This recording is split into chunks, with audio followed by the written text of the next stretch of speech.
Hello, this is the Florida Aviation Network, and I'm your host, Walt Schammel. We are broadcasting live and in the clear for the 40th year anniversary of Sun & Fun, located in the Florida Air Museum in Lakeland, Florida. Our guest today is Tom Hendricks from the National Air Transportation Association. Tom, welcome. Thank you, Walt. It's great to be here. I don't know why it is. Every time I read this, I try to get association before air. What's your background in aviation? I've been a pilot for about 40 years. I started off in general aviation, went in the military for 9 years active and 18 years in the reserves, and I'm a retired Delta captain as well. So I've been at the National Air Transportation Association for about 2 years now as the president and CEO. Prior to that, I served 2 years as the senior vice president at the Air Transport Association, the airline trade group. Where do you live? I live in the Washington, D.C. area in Alexandria, Virginia. So we came down earlier this week. It's my first Sun & Fun. I'm thrilled to be here. I was able to fly a nice little Saratoga down here, so it's great to get back in the air and a wonderful event to attend. I guess since you live in D.C., I can say welcome to paradise. It's certainly great to be out of D.C. in this wonderful weather down here in Central Florida. How did you get involved in aviation originally? Where was your interest? My father was in World War II, and he always had a passion for aviation. He was in the Army Air Corps. He's a radar controller, and he came back from the war and just loved aviation. He was a private pilot and instilled that passion in me, and I was able to have a wonderful career in the military and the airlines. And I love the people of aviation. It's addicting. We all have a passion that we share that's pretty unique to our industry, and it's just a fantastic way to meet people, and it's an important part of our economy. And we try to carry that message in Washington to Congress and the agencies up there. So maybe since we're on the air, I should say my condolences to your wife for having to put up with a pilot. I feel sorry for my wife. Well, she's my originally issued wife, and she puts up with it very well. Thank you very much. How many years? 35 years. 35? Yes. Mine made it 45. She doesn't know about tomorrow yet. There you go. She gets a little nervous. Well, I'm familiar with NATA, and I've worked with some of your organization in the past, and you are heavily committed to safety. Yes. Tell us about that. Sure. Well, first of all, NATA represents several hundred companies in Washington. We represent businesses at airports that provide services. Flight schools, FBOs, charter operators, maintenance providers, fuel service providers, ground handling providers. So it's really a diverse group of business interests. And it's so important in Washington that people have an appreciation for the business activity generated by the nation's airports. These are all very low margin businesses, and it's not an easy business to make a buck in. So we're constantly trying to educate our members of Congress, our regulatory officials in both the FAA and the TSA about how important that is. Now, the key to a good business is a safe business. And coming from the airline industry, from where our safety performance was phenomenal, we're starting to see some of those programs migrate over into other segments of general aviation. We founded the Air Charter Safety Foundation. The Air Charter Safety Foundation provides an industry audit standard for how to operate safely in a charter environment. We have a safety program for the ground side called Safety First at NATA. So our most important mission is ensuring that we operate the safest possible businesses out there, because poor safety performance is frankly poor business. Safety drives everything that we do. You mentioned the broad spectrum of aviation that you're working with, and you're working with the small airports with maybe, quote, a ma and pa operation? Sure. And we also have some mini airports that are members of NAT as well. So we provide a range of products and services, safety products. We provide training for those businesses out there. And we're really the only organization that represents small businesses in Washington in the aviation sector. So people like to refer to all the aviation organizations as the alphabet soup. We feel like we're very unique, well-positioned, and we spend a lot of time not only working with members of Congress and senators, but their staffs, so that when they're making large policy decisions, they understand how that impacts small business, economic activity in particular areas. I've had the opportunity to fly all over the world with the airlines, and I can tell you, we have it better here than anywhere else on the planet for aviation. And general aviation is such a vital part of our economy. We create jobs, we provide goods and services, we transport patients, and just a host of goods and services that are unavailable at other parts of the world. So we've got to make sure we guard that very aggressively, and that we do a good job of educating our neighbors about the importance of aviation and the economic activity it generates.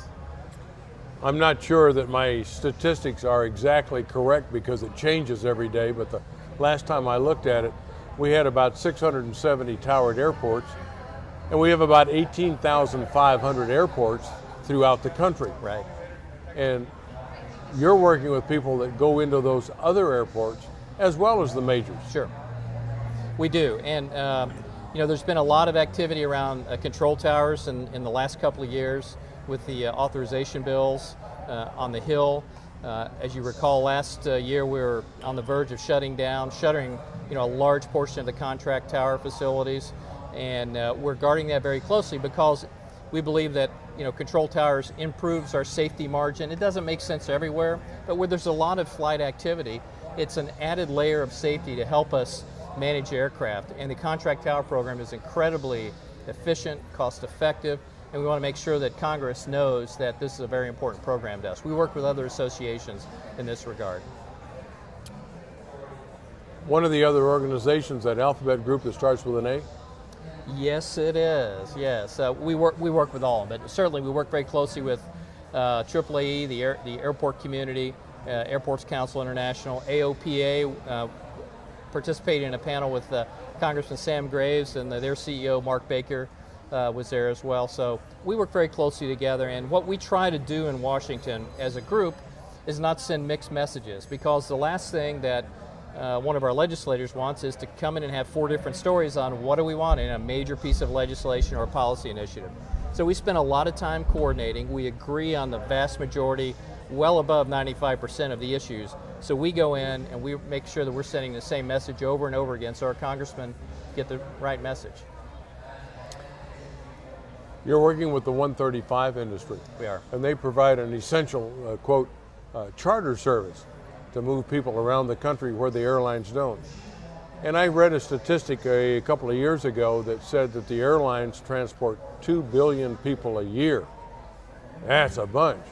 But then they turned right around and said general aviation transports 2 billion people a year, but they do it in little airplanes at 2, 3s, Right. and 5s at a time. That's a tremendous effect to the country. It is. It's an economic enabler. You're seeing the airlines pull out of smaller communities, and this is causing stress on businesses, on people's ability to transport goods and services, to just travel. So were it not for general aviation and charter operators, you wouldn't see a lot of activity in places like Beckley, West Virginia, or Salina, Kansas, where the airlines don't necessarily possess a large presence. So it's such a vital part of our economy. Again, it allows businesses to expand. It allows them to create jobs. If they can have access to air transportation, charter, or their own personal aircraft, it helps this economy along, and we need to make sure that we have a very strong aviation sector across all segments so that we can continue to grow this economy. I gather from the discussion where you say you're working with Congress, you're working with the states, trying to protect the airports, grow the airports, providing safety. Do you ever have a point where you forget what you were going to say? No. You can talk about safety anytime you want, Walt. That's all right. Safety is the most important thing we do. Absolutely. But as you work with these various groups, and you're working with the other alphabet groups, and I'm going to pick on AOPA specifically, Sure. What is your Save the Airport program similar to AOPA's? Yeah, Mark Baker and I have spoke about this extensively. Mark is such a passionate advocate for general aviation. We've got to make aviation a fun place for people to hang out.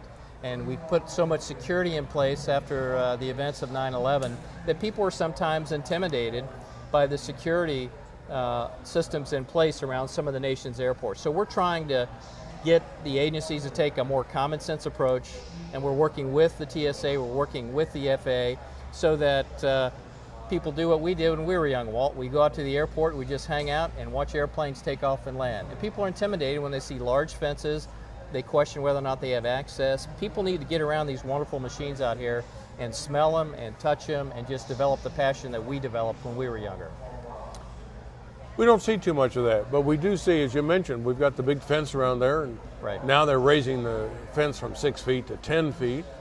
I don't think the dogs can jump that high, but people feel like we're fencing them away from the airport, and of course the operator feels the same way, that they're being fenced in and they're being fenced away Right. from their customers.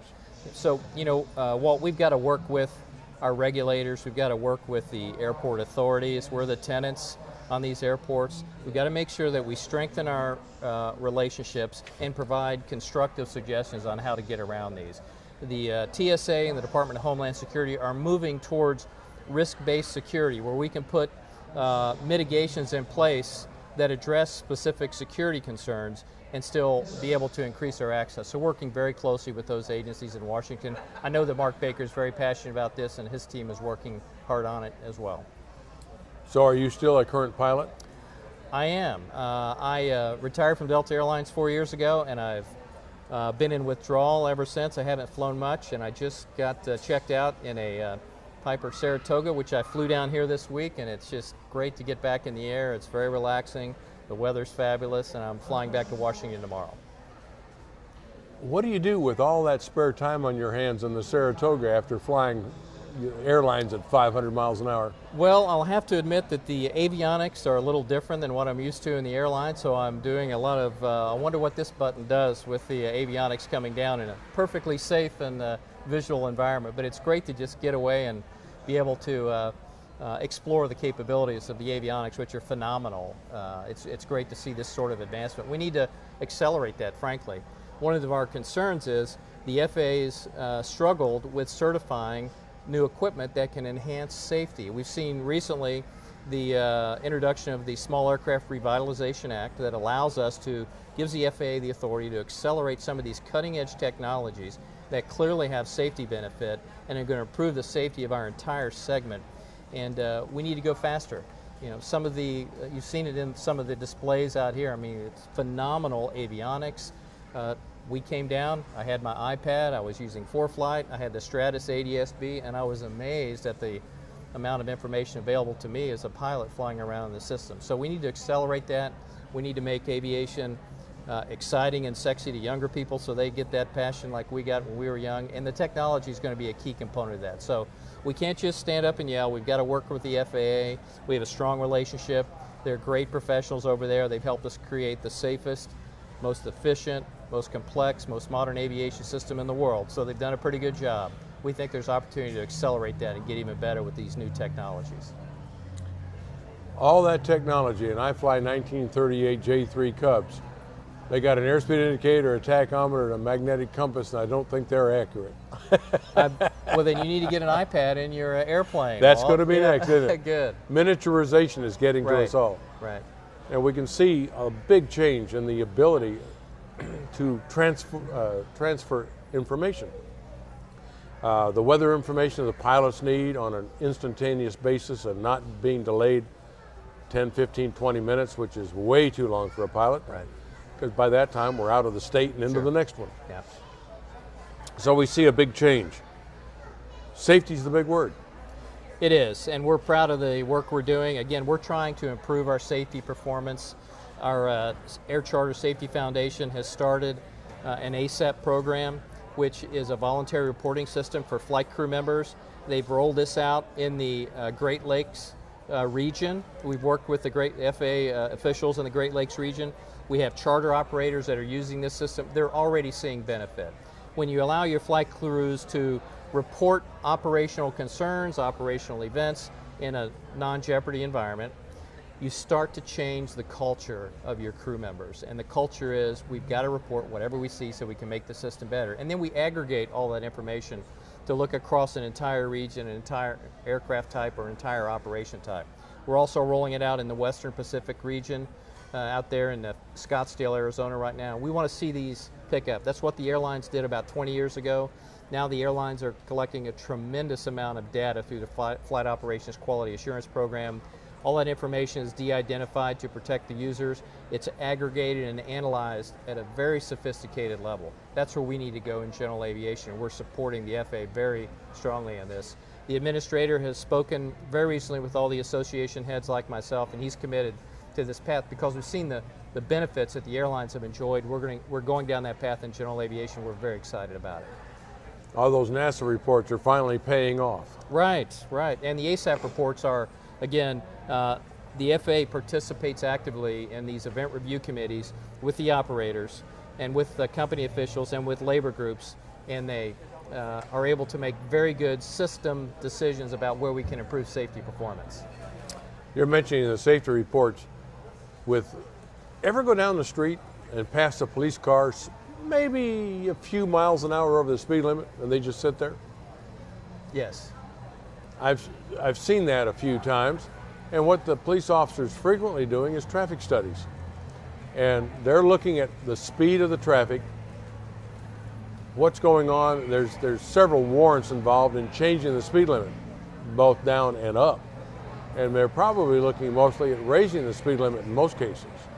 And so they're told not to enforce the rules because then people change their behavior, and we don't want that. And I remember going through one, it was a 25 mile an hour zone. I went through at 37 miles an hour. And I got a note on my desk that said I needed to slow down. But I worked for the city at the time, and the police department was next door. It's a great point, because what you bring up, Walt, is it's so important to make fact-based decisions, and we do that through collecting data. We'll always need pilots that have experience, regulators that have experience looking at a particular situation. That's important. But until we get high-fidelity data that we can analyze in a very sophisticated manner and aggregate not only with other aircraft reporting information systems, but also raw radar data. When you merge that with the surveillance information from our air traffic control system, you start to get a picture of where the risks are, so you can get these mitigations in place prior to having crossing the border from a risky event to an unsafe event. And I think probably the biggest safety tool that we're still not totally using yet, we're trying, and that is judgment training. Yeah, it's, Mark's done a great job, AOPA's done a great job. We talk to our members. Our focus is a little different. Our focus is business. We talk a lot about safety, but again, I started this by saying, poor safety performance equals poor business performance in our mind. Mark's doing a great job with AOPA, making sure that we're educating. He's got his regional forums starting up this year. Mark's on the road talking a lot to AOPA members about the importance of improving our safety performance. We participate along with AOPA on the General Aviation Joint Steering Committee, which is a group solely focused on improving aviation safety in the general aviation and business aviation sector. We're seeing a lot of good progress there. Are you a 501c3 operation? We are a 501c6, which means we're a trade association. We represent businesses. Our foundation is a 501c3 organization. But we are a nonprofit. Are the small companies, large companies, or is it just everybody, one of your financial supporters? It's a great question. So our members are actually companies, and so they pay dues depending on how many employees they have in their organizations. We have a formula, and they provide dues to NATA. We also have other revenue streams. We have training services we provide. We have a professional line service training. So for the folks out there on the line, they have a standardized set of training. Look for the Safety First logo if you're around FBOs, because that means their employees have been trained to our very well-respected Safety First standard. We have supervisor training available. The Air Charter Safety Foundation, as we said, has an industry audit standard. We have standards for FBOs to operate. That's called a ground audit standard. So again, we're leading with safety. We're trying to get better every time, and that's good business. And our businesses are large and small. 20% of our members have 6 employees or less. 30% of our members have 20 employees or less. And we have very large FBO chains, very large fuel service providers. It's a great spectrum, and our board reflects that. We have large company members on our board of directors, and we have very small company members, and both charter, FBO, fuel service providers across the full and airport director as well.